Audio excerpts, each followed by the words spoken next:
Historians and social movement scholars, as many of you know, have had a great deal to say about the politics of crowds, the repertoires of contention in the democratizing context of the 18th and the 19th centuries, as royal sovereignty and sacred kingship was displaced by emerging and soon to be hegemonic political norms of popular sovereignty. And I engage with a lot of this work in the book. But there was very little work, with a few important exceptions, with trying to understand and explore these questions in the scholarship on democratic theory. So this book, The Democratic Sublime, most broadly attempts to remedy the relative neglect of these questions by democratic theorists by offering historical and also theoretical reflections on what it characterizes the political enchantments of democracy, the sustaining fictions that enable it and give it life, as well as the collective phenomena and popular enactments that both emerge from these fictions and point beyond them while never fully dispelling their allure. I think that this broad exploration is difficult in some ways, in part because democracy has for so long been associated with the disenchantments of the modern age. The overthrow of monarchical rule and sacred kingship during the democratic revolutions of the 18th century, we are often told, involved a simultaneous rejection of the mystifying pomp and ritualized power of royalism. So if the king's passive subjects were conceived as an image-doting rabble, to put it bluntly, democracy's active citizens were supposed to be a ratio-critical public. And this kind of iconoclastic account of modern democratic disenchantment has been loudly proclaimed by democracy's most eloquent critics and its most ardent admirers from the late 18th century up to the present day. So in the book, arguing against this democratic disenchantment thesis, I explore how democracy places entirely new pressures on the collective imagination, unprecedented enticements of collective fantasy, and at the heart of what we might call, and I call in the book, modern democracy's fantasy space, lies its enigmatic constituent subject, the people. So simply put, you could think that unlike the king standing at the center of royalism's political cosmology, a visible presence, wearing a crown, carrying a scepter, and so on, the people that are the living source of democratic authority are never visible. The sovereign voice proclaimed in the revolutionary slogan, Vox Populi, Vox Dei, is never distinctly audible. As the personal and external rule of the king was supplanted by the impersonal and immanent self-rule of the people, representational dilemmas emerged that not only impacted questions of institutionalization and law, but also aesthetic questions of visualization, composition, and form. Unlike the sovereign acts of kings and queens, the self of collective self-government could not be assumed nor made directly available to the sensory experience. Because the people has no clear form, it could assume multiple and competing forms, not merely a legally constituted electorate, say, but also leaders, public opinion, demonstrations, declarations of principle, and so on. Democratic theory must offer explorations of these different figurations of the people, their different modalities and appearance, as well as its usual focus on the norms that sustain democratic legitimacy or the various ways that the people's will might become institutionalized. Democratic theory should explore these questions, I argue at some length in the book, because imaginary investments of peoplehood mediate the people's relationship to their own political empowerment. That is, how they understand themselves to be a part of and also act as a people. So the book tries to make a case that far from being a barren site of disenchantment or demystification, democracy engenders new fantasies of collective belonging and transformative collective agency. Democratic citizenship is inseparable from this unending elicitation of the popular imagination. And in democratic contexts, fantasies of peopling inevitably become extraordinary sites of political contestation.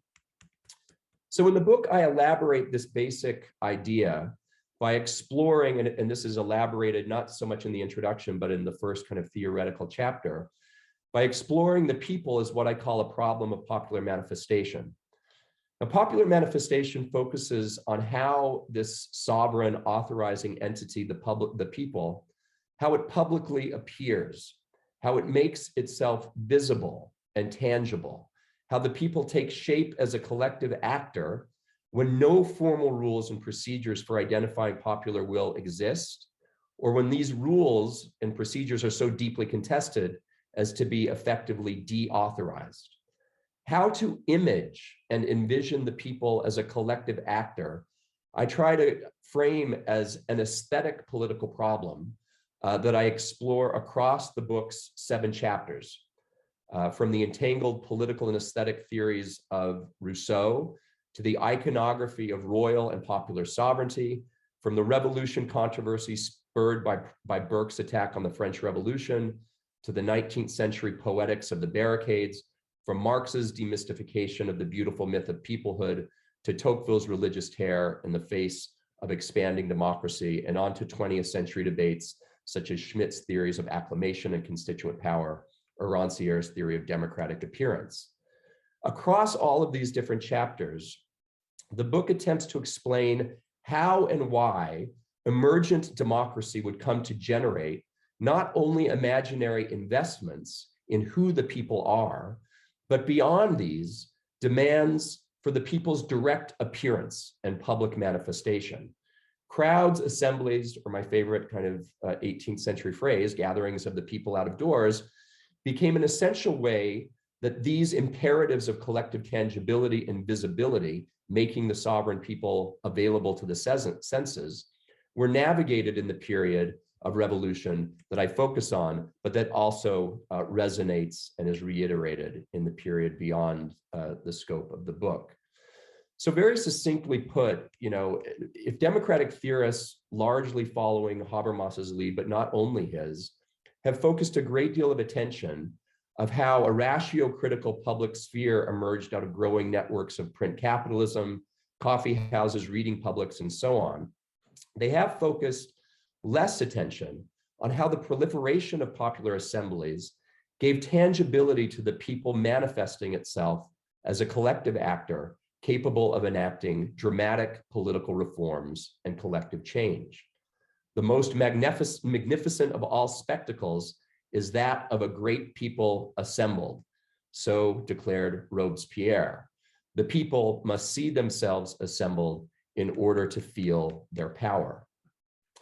So in the book, I make an argument that popular assemblies are privileged sites of democratic representation because they at once claim to represent the people while also signaling a kind of material plenitude beyond any representational claim.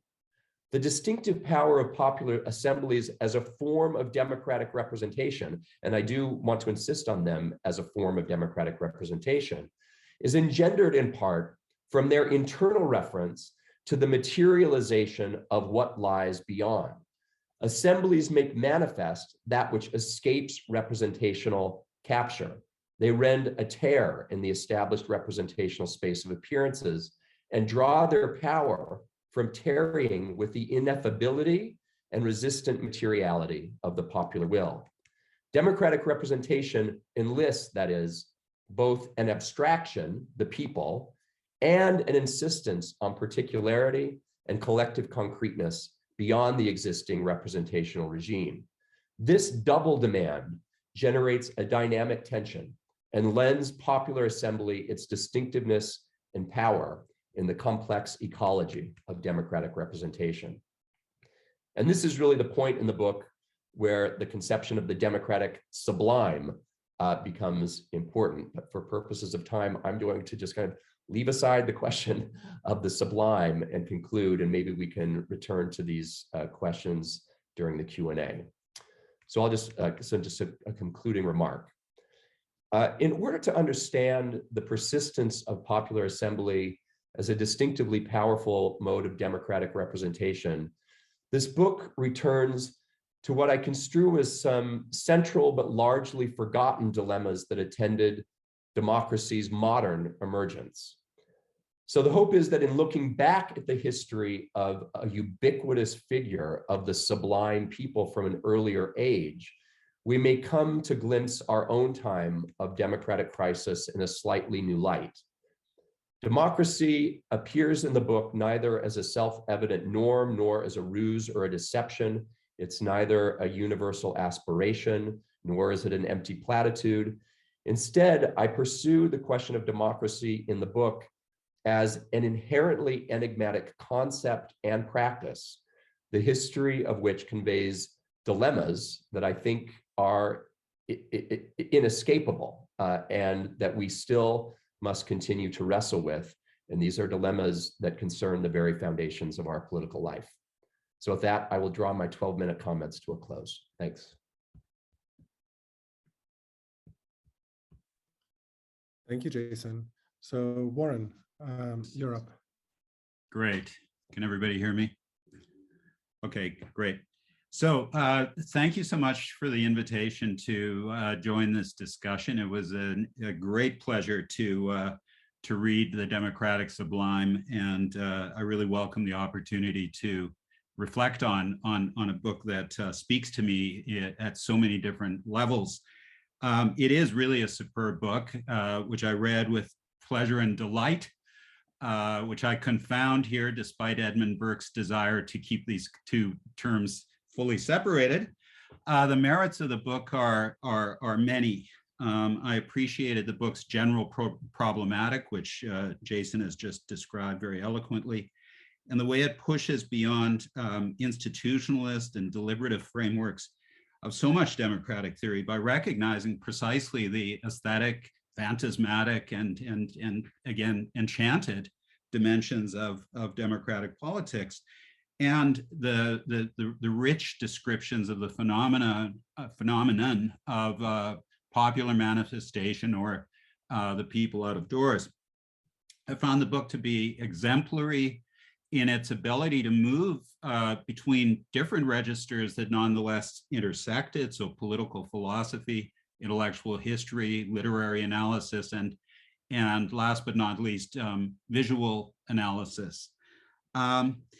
And while the book is strikingly original, I also appreciated the robust and generous engagement with a body of relevant theory from figures like Claude Lefort, Judith Butler, and Jacques Rancière. So I have a very little time to comment and to elaborate my thoughts. So I want to just zero in on two things. One is the question of political theology, and the other is the question of the relationship between popular assembly and speech. So turning to the question of political theology, Chapter 1 of the Democratic Sublime explores the conceptual challenges of constituent power, largely through a deep engagement with Carl Schmitt and Claude Lefort. In both Schmitt and Lefort, Jason sees a tendency to reduce the concept of constituent power to the political theological problem of incarnation. In Schmitt's case, incarnation is essential to his theory of constituent power. In Lefort's case, incarnation is a temptation that threatens to suture the indeterminate nature of democracy with fantasies of the people as one, or the leader who embodies the people's will. In short, to reinstate the logic of the sovereign's unitary political body, even after the democratic revolution has destroyed the monarch's physical body. For Lefort, this temptation is indeed a danger, and he spends much energy analyzing it and trying to guard democracy against it. However, I want to insist that the theological political problem is not reducible to the Christian logic of incarnation. For Lefort, society is marked by constitutive division, both in terms of social conflict imminent to society and in terms of the formation of the social itself. On that level, society needs symbolic representation of itself, but the symbolic and the social never fully coincide. As Lefort writes in his key text on the theological political, which Jason discusses at great length, and I quote, "Society cannot become an object of representation or a material we can transform because we are rooted in it, close quote. Symbolic exteriority here creates the interior space of the social, but a gap separates society from its self-representation. This constitutive outside, what Lefort calls the dehors, is at the source of political theology, which registers in response to, and I quote from Lefort, the experience of a difference which is not at the disposal of human beings, whose advent does not take place within human history and which cannot be abolished therein. Every religion states in its own way that human society can only open onto itself by being held in an opening it did not create, close quote. Lefort urges philosophers not to forget the insight of religion, lest they fall into illusions of pure immanence. Yet the burden of Lefort's essay, The Permanence of the Theological Political, is to argue for both the discontinuity between theology and democracy and the possibly permanent process of disintrication, whereby democracy liberates itself from the temptation to master exteriority. So this leads me to a question for Jason. Just how freed of the political theological is the construct of the democratic sublime? The 18th century explosion of interest in the sublime was not just aesthetic, it was also deeply entangled in religion. In his important 1976 book, The Romantic Sublime, Thomas Weiskel suggests that the sublime was a product of secularization. His formula is, and I quote, "The sublime revives as God withdraws." Yet, just as it is too simplistic to see romantic Kunstreligion as only a surrogate for religion, so too is it overly simplistic to see the sublime as the secular substitute for religion. Rather, I would suggest, if religion gave the sacred to the aesthetic, the phenomenon of religion takes back the sacred as the sublime. If this observation has credence, then I don't think it's enough to sequester the problem of political theology in the Christocentric question of incarnation. After all, potence is part of the theological tradition, a godly power that is inexhaustible in potential, but precisely because of its inexhaustibility, always held in reserve. So to quote a passage that Jason just alluded to, when Jason speaks of popular assemblies as, and I quote, privileged sites of democratic representation because they had once claimed to represent the people while also signaling the material plenitude beyond any representational claim, or in the same paragraph, speaks of the popular assembly as, quote, a materialization of that vital surplus which lies beyond it. I am left wondering how to avoid the theological political, especially the image of a kind of demiurgic force. It seems to me that this is really where the theory of popular assembly needs to intersect with some kind of hegemonic logic, such as the kind that Ernesto Laclau offered, namely that the surplus beyond the appearance of the people out of doors is only the object or construct of discursive enchainment. That is, if the theory of the sublime carries with it the baggage of an utterly unrepresentable other, I would argue for a theory of popular assembly that links the democratic manifestation to a potentially representable surplus. That strikes me as the way that popular assemblies really exert power politically. So this brings me to my second point, and I'm only making 2 points. Throughout the book, but especially in the conclusion, Jason distances himself from what he calls speech-centric theories of democracy. Even Rancière, who otherwise acts as a kind of capstone for the book's argument, is criticized for elevating logos and speech to the key elements of political subjectivization, I should say. I certainly endorse Jason's impulse to think about political manifestation without reducing it to speech. Clearly, there is a long tradition of privileged political actors claiming to ventriloquize the voice of the crowd. There are state institutions and media that are quick to shape the message. And there are democratic theorists who are quick to denounce contestation if it doesn't quickly evolve into deliberative and consensual modes. I also follow Jason's impulse, building on Judith Butler's work on assembly, to see bodily enactments as themselves signifying activities, or even, as Butler would claim, a kind of speech act. Yet even Butler does not separate bodily performativity from speech, conventionally understood. Indeed, she writes, and I quote, "What an assembly does and what it says are linked together, though they are not always the same. The political demand is at once enacted and made, exemplified and communicated. All this means is that there is an invariably performative dimension to the kinds of demands that are made, where performativity functions as a chiasmatic relation between body and language." While I applaud Jason's multivalent approach to the phenomenon of popular assembly and his refusal to reduce assembly to a kind of throat clearing before the speech comes, I would like to see a clearer theorization of the links that bridge popular assembly and speech. My practical concern stems from my conviction that popular manifestations need the supplement of speech, precisely the act of representation, in order to sustain their political effect.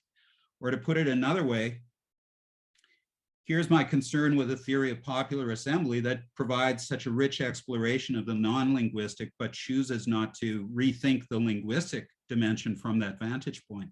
That choice, it seems to me, risks conceding the linguistic to two equally noxious agents. On the one side, the established voices, the police, in Rancière's terms, which are always ready to master democratic unruliness. On the other side would be the prophets of revolution, who are just as ready to step into the breach. To illustrate this latter impulse, let me leave you with the words of Slavoj Žižek, who seems to return us rather neatly to the political theological desire for incarnation. Every revolutionary process, Žižek concedes, involves, and I quote, "ecstatic moments of group solidarity when thousands, hundreds of thousands together occupy a public place, moments of intense collective participation where local communities debate and decide, when people live in a kind of permanent emergency state, taking things into their own hands with no leader guiding them. But such states don't last. If," Žižek goes on, "we are to," and again I quote, "effectively awaken individuals from their dogmatic democratic slumber, from their blind reliance on institutionalized forms of representative democracy, we need a new figure of the master." So in opposition to this Leninist, Lacanian, Pauline fantasy, I want to ask, is there a way to conceptualize the political voice as both plural and individual, syntagmatic and not just paradigmatic? In short, can the crowd speak? Thank you.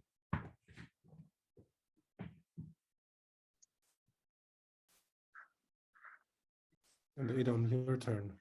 Thank you, Warren. Well, thank you for having me. It's a pleasure to discuss Jason's book. It's work that I've learned a lot from, and it's wonderful to read it in its final form. So for me, I thought a lot about the connections between Democratic Sublime and the questions and interventions Jason first introduced in Constituent Moments. There he argued the people are a political claim, an act of political subjectification, not a pre-given, unified, or naturally bounded empirical entity.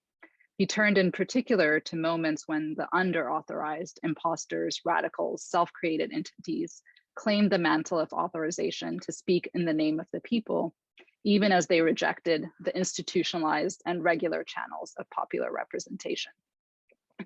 The aesthetic dimensions of this process of what Jason now calls the people out of doors was already suggested in Constituent Moments. So in the introduction, for example, he offered a close reading of an engraving by a Polish artist, Daniel Kadowicki, which depicted the burning of British stamps in Boston in 1765.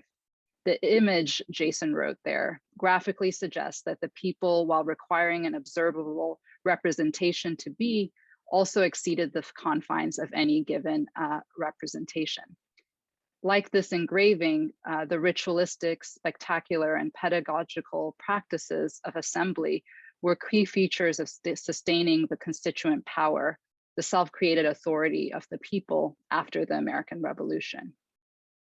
Now surveying the wider terrain of the transition from monarchical to popular sovereignty in the 17th and 18th centuries and their reverberations and implications in the 20th and 21st, Democratic Sublime extends these insights into how an assemblage of individuals is transformed into an empowered people, and it does so in several directions. So I'll just point to three important interventions I think this book makes. First, and most importantly, it creates space for democratic theorists to pursue a foreclosed line of inquiry into the aesthetic dimensions of democratic politics. If the aestheticization of politics is associated with monarchy and fascism, Jason shows how democracy generates a distinctive set of dilemmas about envisioning the people's sovereignty. And I think this is captured, Jason also said in his comments, but via Edmund Morgan's argument that the people's sovereignty is more fictional fiction than the king's authority.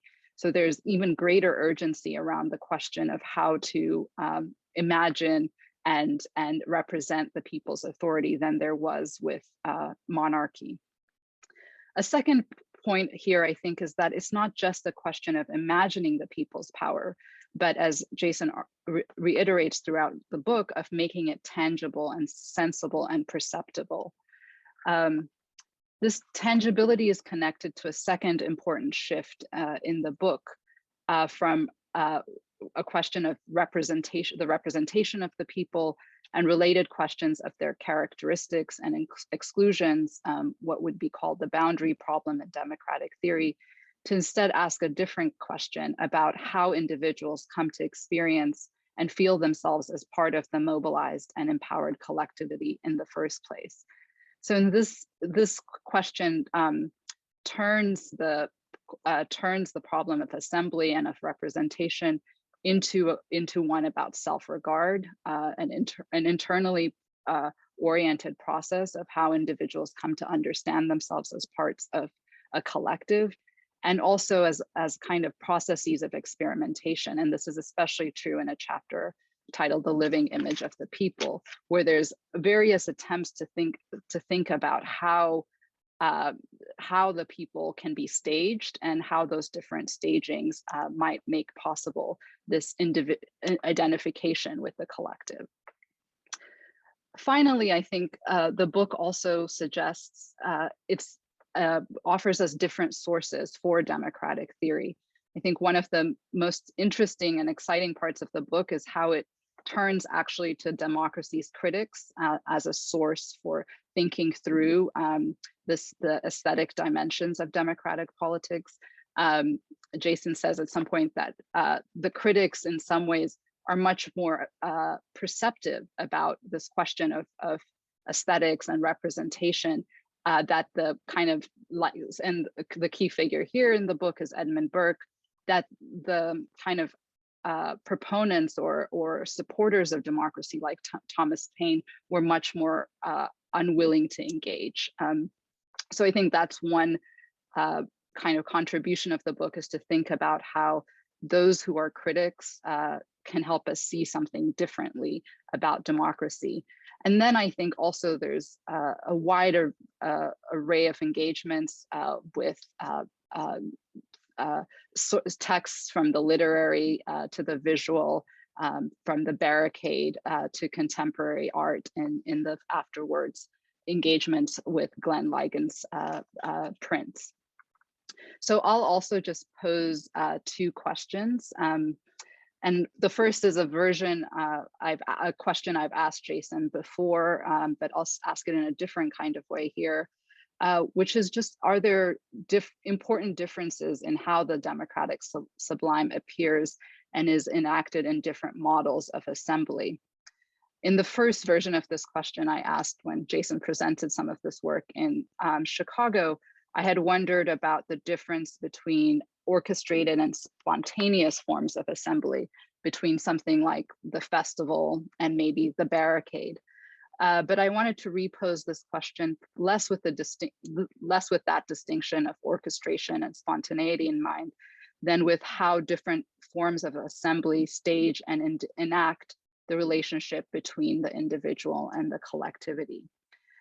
So this is inspired in part by the example of Rousseau's silent assembly and the barricade.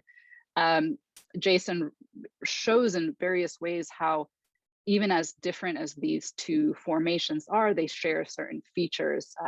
They're both have a certain ritualistic character. They're both engaged in this process of self-regard. But the insistence on silence in the first and the kind suggests a kind of anxiety about the forms of informal domination that can attend deliberation and discussion. And so it seems to seek to preserve individuation even at the moment of collective assembly. And I was reminded about this also because Karuna was here presenting her work on Gandhi and mass assembly. And there too, silence becomes an important way of maintaining individuation in the space of and in the scene of collective assembly.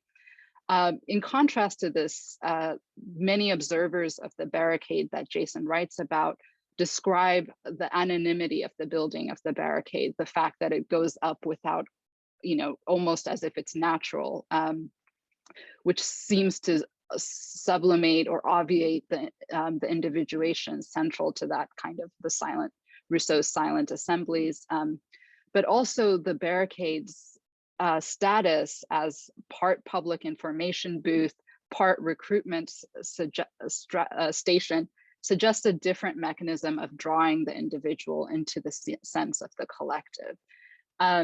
So my question is, in some ways, do these differences in the kinds of assemblies and representations matter?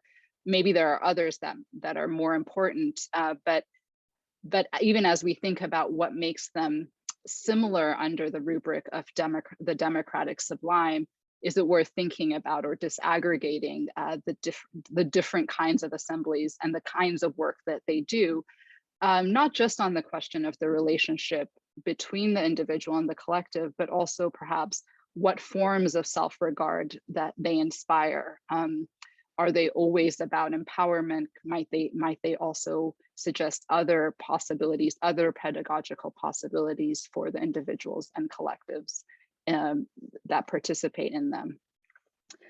The second question is just about thinking about fascist aestheticization. So democratic sublime, as I've said, pushes back in really important ways on the idea that political aesthetics always shades into or collapses into fascist aestheticization. I did want to ask, though, how we might think about the relationship and distinction between the democratic sublime and fascist aesthetics. I think there's a couple of suggestions of possible ways to disaggregate or differentiate between the two. So one is the few times that Jason mentions fascist aestheticization, he talks about state orchestration. So is the distinction then about the collapse of, or is the difference about the collapse between a distinction between state or institutional representations of the people and the people out of doors? Or I think a second suggestion also is that the forms of enacting the people's power that Jason describes under the rubric of the democratic sublime is always incomplete. There's always a kind of, as Warren and Jason himself have said here, a materialization that remains unrepresentable. So is this the kind of distinction we might draw? And there's just a wonderful encapsulation of that our argument or statement that I'll just read to close. So Jason writes, What if the assembled crowd inaugurates the people not as a shimmering presence, but as a surplus excrescence, always less and more than the people in whose name they act? What if the living image of the people makes visibly manifest a people not at one with itself, a surplus of democratic immanence? So I'll leave it there and just thank you for the great book and look forward to the discussion. Thank you, Adom. And Karuna?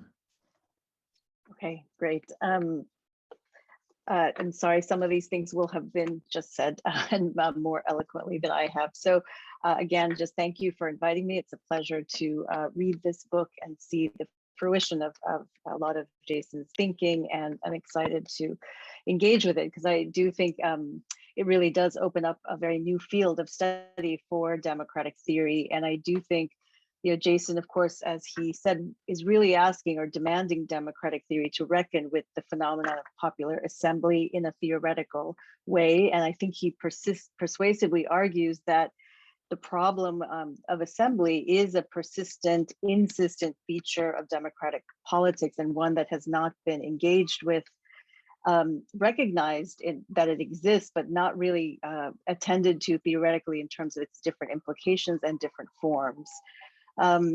Jason calls popular assembly the privileged site of democratic representation, an irresistible figuration of popular sovereignty.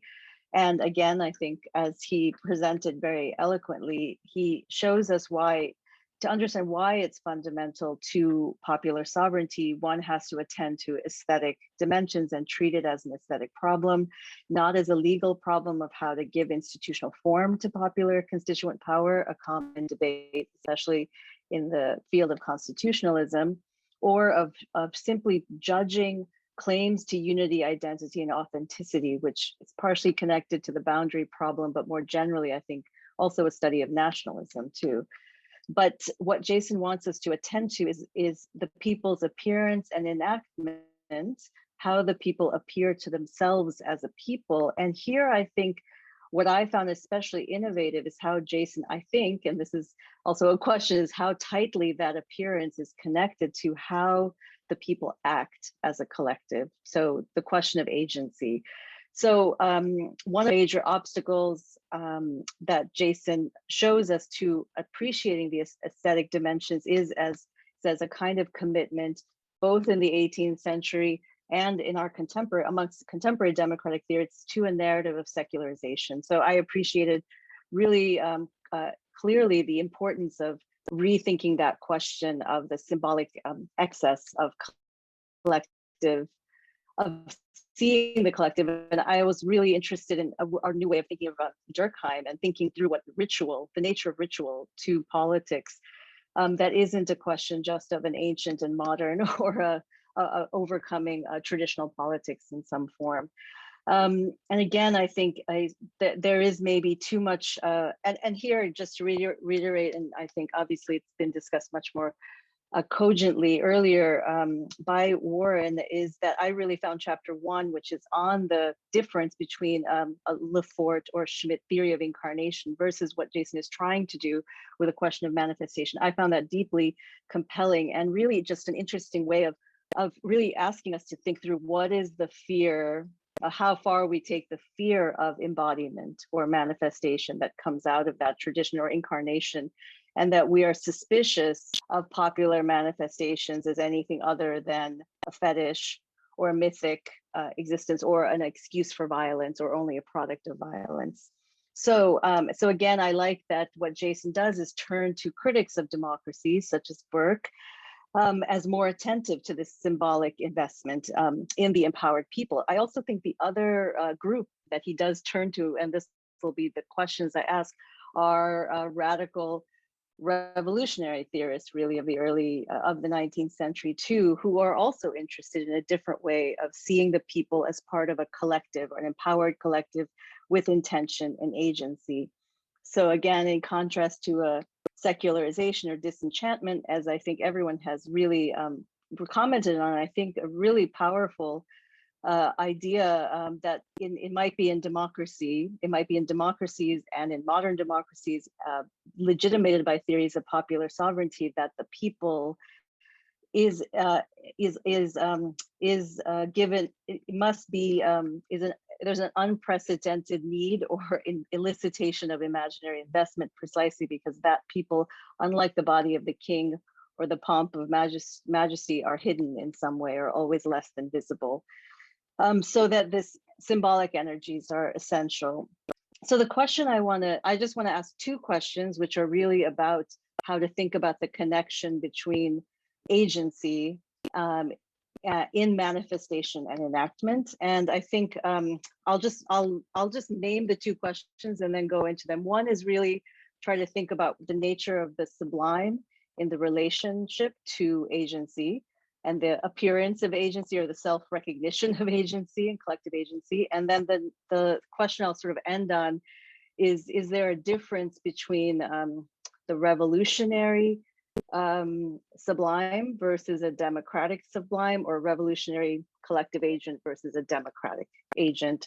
So one of the central ideas that Jason gives us is that in the era of popular sovereignty, in the era of democratic revolution, people recognize that the people, the foundation of authority, must see themselves assembled in order to feel their power.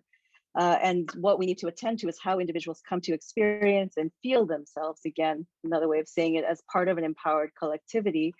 And again, traditionally, I think, and this comes from many different schools that have been interested in, like Benedict Anderson, in imagined peoplehood, the question has been about practices that elicit a kind of identity or a belonging to a collective. But here, I think the real focus, which I think I found very interesting, is another way to think about it, that is the people recognizes itself in moments of agency, of crowds acting collectively. So really, it's also a question of political capacity, which I think is a really important way of thinking of what is really genuinely new and democratic in this idea of an agent of some kind. So one classic mode that very classical, would be the popular assembly, and the doing that it does is voting. And maybe the popular assembly and the doing that it does is making laws in some kind, the legislative assembly. And maybe Rousseau's silent assembly is an assembly that legislates in some form, votes and legislates at the same moment. But the action that Jason points us more carefully to is the barricade. So I am curious, this sort of reflects on Adom's question of the varieties of crowds and what agency is being enacted. But I thought the agency was, the barricade, of course, is very wonderful, a wonderful example and a beautiful chapter, because it looked at the collective subject in opposition. So it's immediately a political subject in some form. And the barricade construction is the moment of agency and coordination that people both see in the object itself, a remnant of or a kind of a manifestation of the collective agency. It also gives a kind of space and the activity of construction that, as I think it's a quote, but not directly, of making strangers into comrades. So it's an activity that builds the collective. And I think we find many important interests.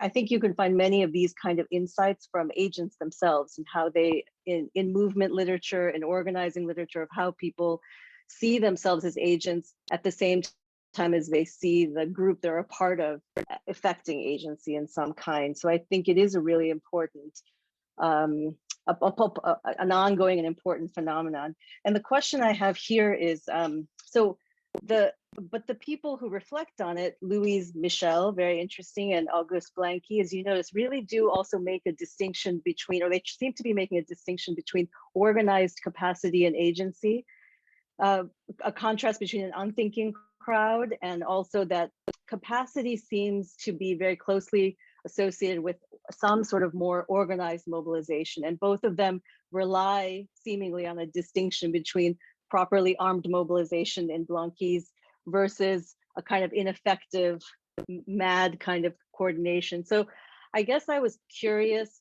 So this is combining two questions, and they're genuine questions. What do we make of these distinctions that still seem to permeate democratic and revolutionary ideas of collective agency between a distinction between an unthinking or a mob of some kind and organization. And I wondered, so that's one, and connected to that, I wondered, is this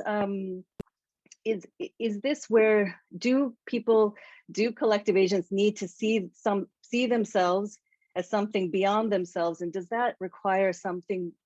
Does the sublime require more than just a coordinating capacity? So is understanding an object and its construction is what makes it different from a beautiful object or an object of the sublime? And I guess I just wanted to get a sense of what the sublime means in that moment. And whether when you use the term, you talk a lot about the excess, the excess materiality that can't be represented. And I wondered if that's part of the sublime. And the one way I thought, and of course the sublime, as you tell us, is really associated with a kind of fear and terror, but something that is, so I actually thought where both Blanqui and actually the reflections on the barricade, where you had that sense of a fearful, like the crowd has to be organized, but it also has to be threatening in some way, or the potential for threat. But I thought what was so interesting was not the threat of violence, which of course is there in the barricade, but actually what was interesting was what people were emphasizing was the suddenness of appearance. So it's sort of a temporality of immediacy, and that was what was is the kind of texture of something that's not explainable or might be. So again, this is sort of a question about what makes all of this coordinated activity sublime, and what in your world, what would you focus on? And then I guess implied in that, these also seem to be accounts of revolutionary subjectivity. So, and they seem to be all the way through, as you say, the sort of, especially when you get to the later 19th century and you have romantic socialists or even Sorel really giving a kind of symbolic energy. Is there something different between a revolutionary subject and a democratic subject? And this sort of gets at Adom's last question. Is there maybe you can add that to a set, is there different from a revolutionary collective subject, a democratic collective subject, and a fascist collective subject? And I'll end there because I've taken my time, but it's really just opened up a set of, I think, enormously important questions and agendas that I think will certainly be taken up in the future, and will shape hopefully the future tread of democratic theory. So, thank you.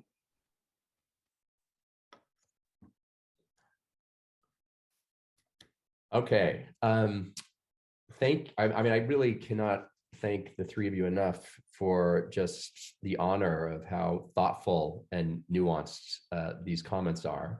And that's to lead me to say there is no way that I'm going to be able to adequately address all of the very important and subtle questions that Warren and Adom and Karuna have put on the table. So I'm not going to answer all 6 of the questions that have been put forward. I'm going to try to say something very briefly about each of these remarks. And I really just thank you and hope that you can send me some written comments.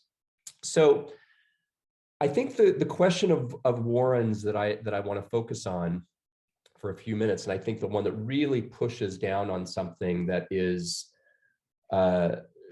theoretically interesting and can open up a whole, I think, fruitful discussion, is the account that he gives of political theology, and in a sense, the criticism that I am too quickly throwing out the baby with the bathwater, especially in reducing the account of political theology to Carl Schmitt's account of incarnation, which is, after all, a very influential account of political theology, certainly when it comes to questions in democratic theory and representation, but it is a distinctive account, and it's not all of political theology. And I think Warren's reconstruction of some of the nuances of what Lafore is doing in his account of the theological political problematic are well taken, and I look forward to having more conversations with you about this. But it might be helpful, so I've in some of the other forums around this book, the question of political theology has come up. And, you know, for me, so this is in this introductory chapter where I really try to contrast what I characterize as the political aesthetic dimension of manifestation and kind of what it allows us to see in these revolutionary events and events of popular enactment and claims of popular constituent power that a political theology problematic does not allow us to see. Now, on Schmidt's account, it's always moving down or kind of being reduced to very fundamental foundational questions of authority, very juridical questions, state-centric questions. I think there is, you know, Warren, you and I can talk about this. I think that there's more of an echo of that kind of basic orientation in some of Lafour's work.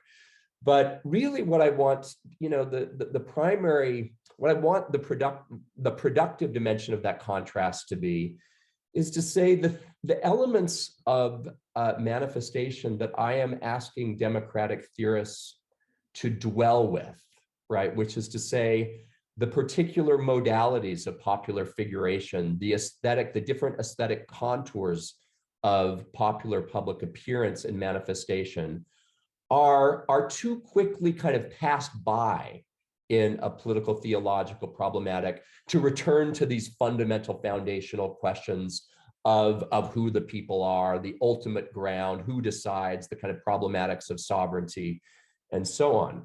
So I don't think that I think you're, I mean, Warren, in some ways the point is well taken. I think you know, it's a kind of stylized theoretical opposition there, but I'm hoping that the stylization and the heuristic quality of it is theoretically productive in bringing out the aspects of manifestation that I want us to stay with and to develop more nuanced and textured accounts of.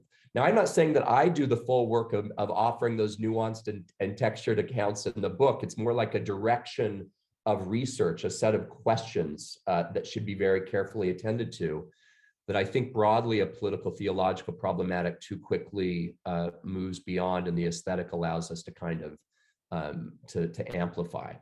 So, you know, you make a related point about you know, the kind of the entanglements of the sacred, say, and the sublime, which I totally agree with. And I also agree with the limitations of simply seeing the sublime as a secularization of the sacred. You know, one of the arguments that I make in the book, but I wish, you know, if I were to write it again, I think I would bring it out more, is an argument, you know, that tracks the epochal change from royal to popular sovereignty, which is obviously a key framing device of the book.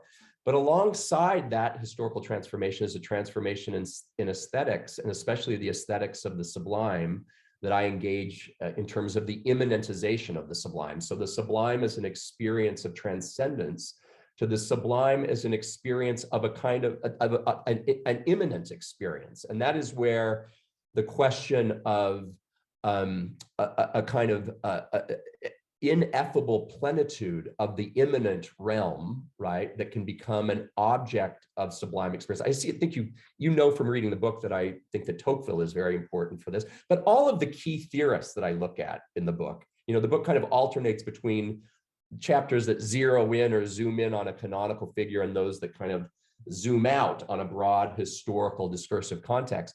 But the key figures of Rousseau, Burke, and Tocqueville are all kind of theorists of the immanentization of the sublime. And that's implicit in what I say, and I think it speaks to your question about the relationship between the sacred and the sublime. But I would have, you know, if I were to write the introduction again, I think I would really amplify that point and bring it out. Warren, I'm going to have to leave aside the second point about speech, but it is a very good point, and just so people don't think that I am calling for Zizek's resuscitation of the master. That is, you know, you and I agree with the kind of yeah, that's not the argument. I don't think you were suggesting it was. Okay, to move on to Adom. So Adom, actually, this question kind of clarified for me a question that you've put to me in other contexts, as you said, especially when I was at Chicago. And I think I like the way that you put it here. I think the book, in asking democratic theorists to attend much more carefully to different modalities of popular appearance in its aesthetic component and different figurations of the people, kind of begs the question that you are pushing me on without, I think, kind of opens up that avenue of exploration without kind of doing the exploration fully itself. So you and I have had a conversation about how, kind of different understandings of collective assembly along agentic lines, like the orchestrated assembly with that's kind of created from above versus the kind of claims of imminent praxis coordination and spontaneity that often attempt some of the events, and certainly the barricade events that I'm interested in looking at in this book. That's one way of looking at it. But I think, the question that you posed today, for me, is even more, even more productive. Because, I think this question of how the individual relates to the collectivity in these moments of manifestation and assembly is a key way of thinking the aesthetic, the value of a more aesthetically contoured and textured way of engaging these questions. So recently, I've been reading Caballero's book, Surging Democracy, which is a kind of commentary on Arendt's work.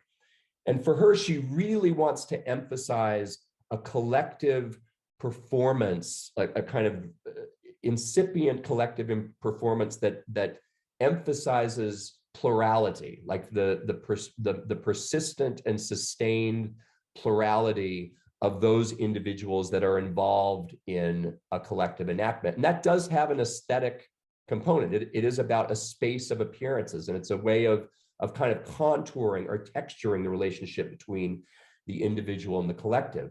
I do emphasize the orientation of empowered collectivity and commonality much more in the book for reasons that some of you have discussed and that I tried to outline very briefly in my opening remarks. But I see the kinds of questions that you're pushing rightly on me as very much in line with the kind of spirit of the kind of work that I would like to see carried out in democratic theory. But again, that I have not fully elaborated. I've not pursued all of these avenues on my own. I am very reluctant, and this gets to your next question, and it's maybe a good way of segueing to Karuna's, to provide criteria, for theoretical criteria for clearly separating, the kind of the bad aestheticization of politics that we can associate with fascist incarnation and embodiment, with the forms of kind of undecidable plenitude that I'm emphasizing in my account of the Democratic Sublime. I think that those, in every time I've presented something on this book, and maybe we'll get a question like this during the Q&A, the question of January 6th has come up, and for very good reason.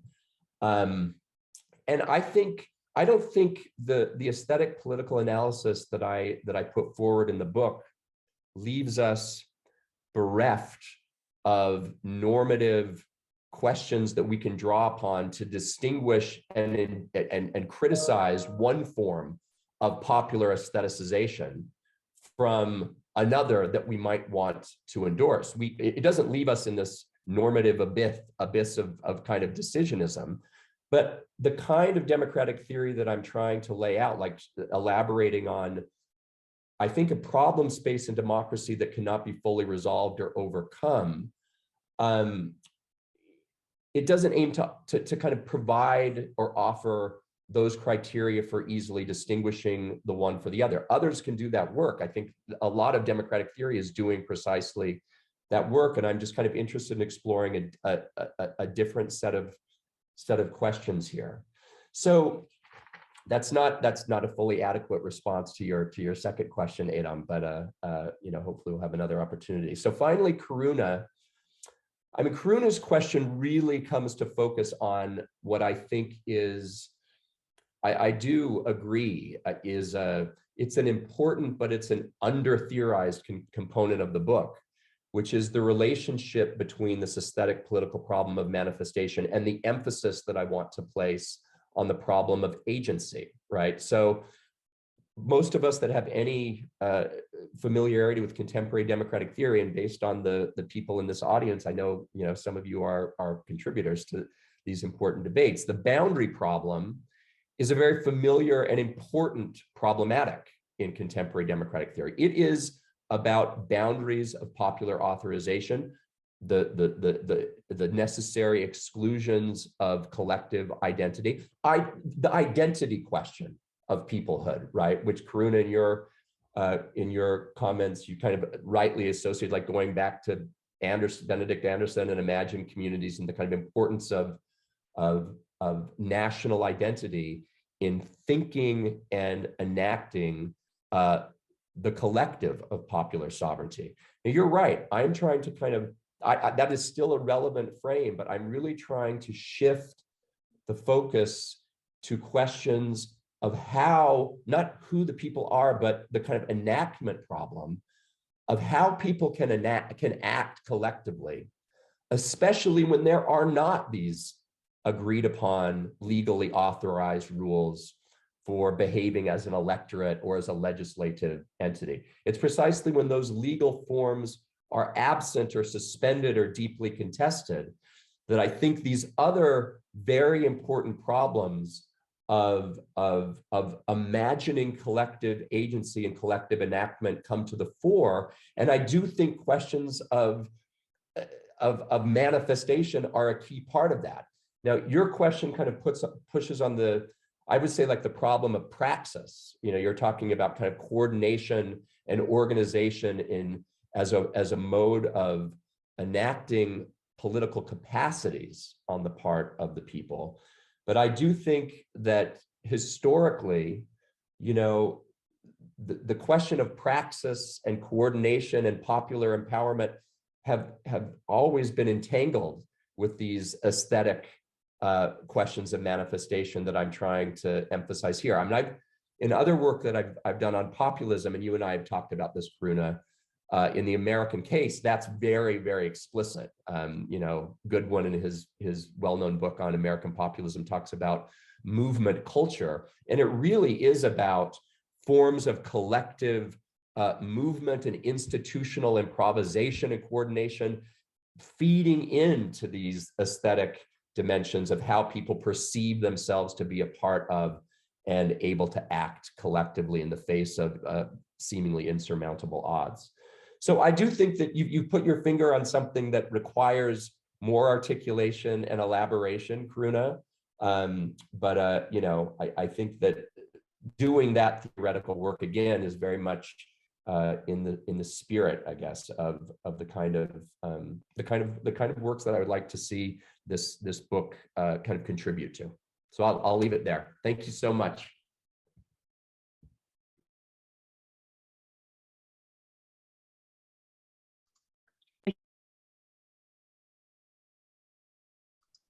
Okay, thanks, Steph. I couldn't unmute myself. Thank you, everyone. That was really great. Such an interesting conversation. I wish we could continue it now over a glass of wine. But Jason, you have at least one question in the chat, and I just want to give the audience one last chance. We only have like 5 minutes left, but I'll read out Bonnie Honeck's question, which I think is very interesting. Can January 6th count as an aesthetic, though? Those costumes were awful. I mean, I think that I mean, obviously, yeah. This is what, anyway, but more seriously, I have been working in queer sound theory lately, and that is where this question comes from. I hear now Jason mentions of undecidable plenitude in connection with the kinds of excess or illegibility that has historically been called queer. Do you think there's a queerness to the sublime as you have come to think of it? Let me see if there's anything else. Oh, and David Owen, let me ask you the two questions, Jason, and maybe you can kind of group them. and then we will give a last words. Do democratic enchantments stand in an ambiguous relationship to democracy? On the one hand, attracting us to the virtue of participation in the people as represented, and in virtue of this, on the other hand, risking our being held captive by a particular picture of peoplehood as the condition of unitary collective agency. Oh, that's great.